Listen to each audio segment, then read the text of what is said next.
They're shouting female to hide the email. In a desperate defense of Hillary, some claim the email probe is an attack on women.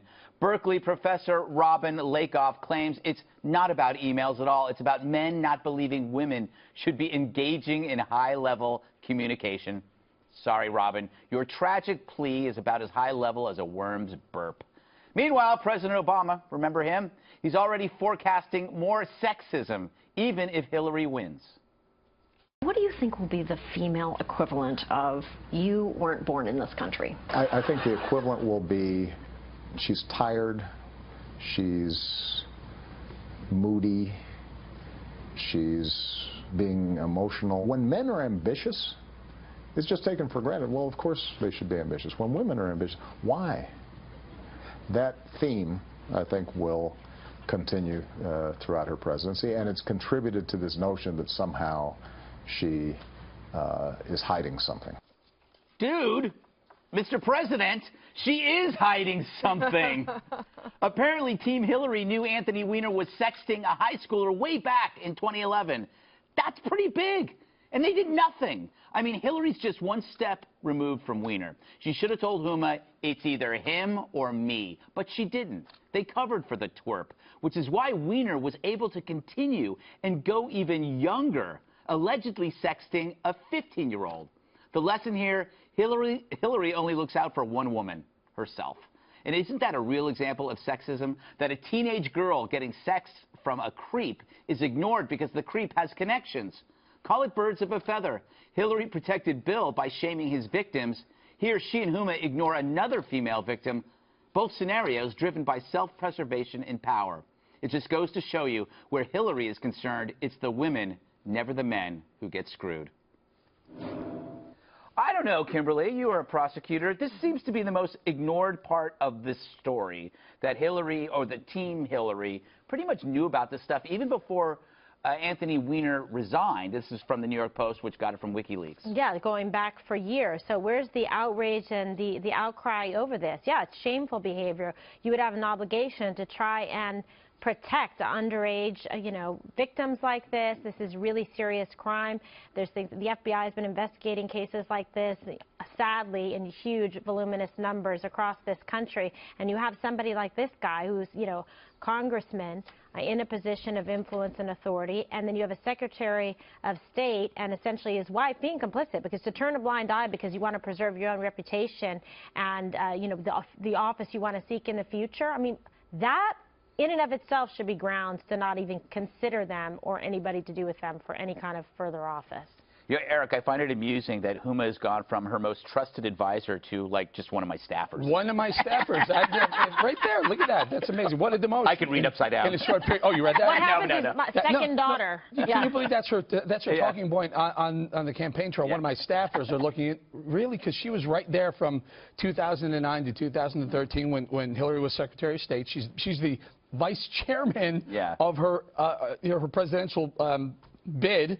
Now she's just one of her staffers. But I will tell you, the victims, blaming the victims or ignoring the victims in this case is what you're pointing out. This is fairly common with Hillary Clinton. Remember when her words were, "We need to destroy her story," when talking about one of Bill Clinton's victims. Yeah. And she continually, denied or berated some of the Clinton victims. And what's the difference here in this case? If you're very extremely worried about women and young women, then you should be worried about the women and young women that your chief of staff, her husband, is sexting. Mm-hmm. Exactly. Dana, you're a woman.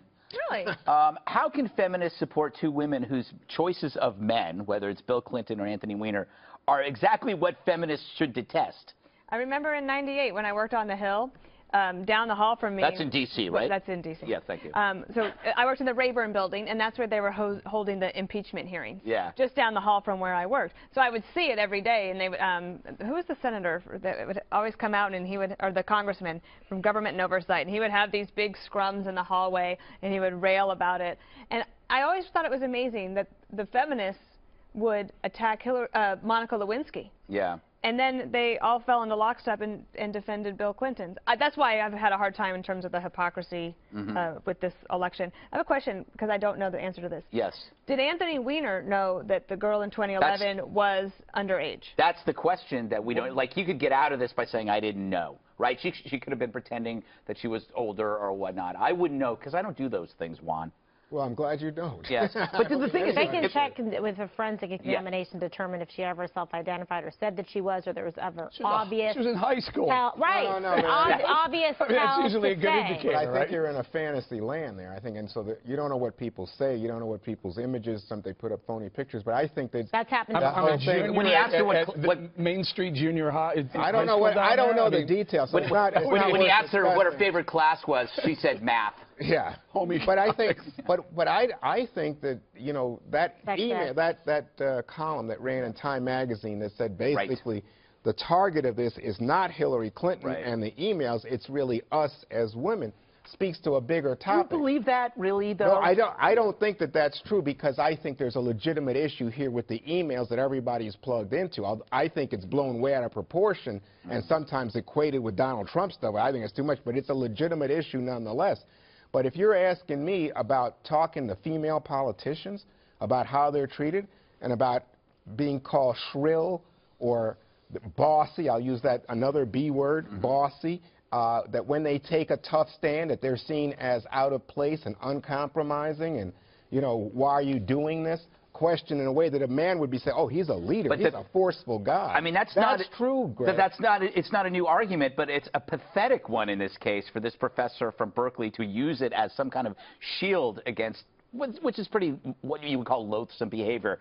Should we run a sound on tape of James Carville? Because that's always really amusing. This really was. Yeah, I think he kind of lost it on another network when talking about the emails. Do we have that?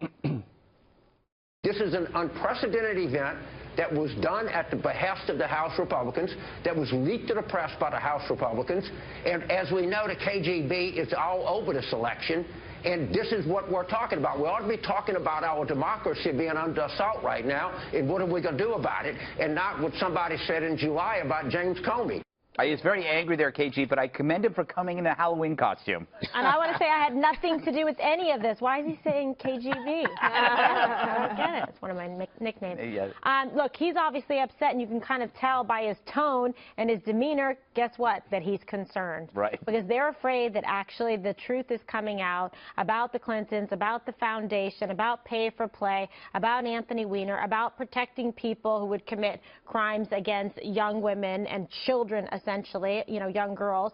So this is very bad for them. It's bad for the party. The party's been exposed. There's been so much going on that, like, every day you could just talk about this the whole time. Yeah. The DNC, Donna Brazile, like, what you see that everybody that's associated with the Clintons ends up just sullied. Let me ask the question here. Are you guys trying to connect what Anthony Weiner did somehow to Huma Abedin and Hillary Clinton? Yes. Did you just catch up? You just walked in on the show. I can't believe that. I mean, first of all, Anthony Weiner is I think, sort of an abomination in terms of at least the charges against him. Then and secondly, why would his wife, who now is separated from the man, right, and who was trying, I guess, to try to salvage her relationship or help him and realize he's beyond help, and then you want to connect that to Hillary Clinton? Well, I think but this is a long way.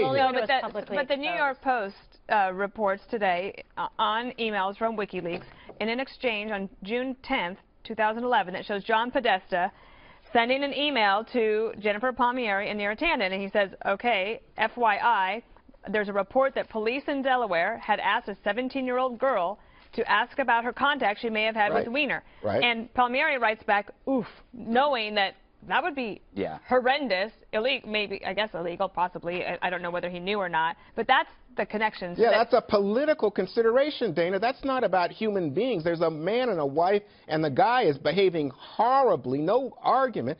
But how this has become a political... You don't think it's bad judgment on Hillary's part to make her the vice chair of her election campaign? Are you kidding me? I see your point there in terms of, like, if you believe that what happens in your bedroom should stay in your bedroom, you're not worried about people's personal life. But in terms of if there was If this happened to the underage Republicans, girl. the Right. Democrats In their would be... marriage. Oh, it's never happened to Republicans? That's not true. That's not true. I'm saying Democrats are a master at using everything politically. The personal is political. Eric, go ahead. I'm trying. So how do you explain her now calling Huma Abedin, who we've seen by Hillary's side from the Benghazi? She called her second daughter. She's been everywhere with Hillary on the campaign trail yesterday and today. Just one of my staffers. What did you want her to say? She just said my top aide.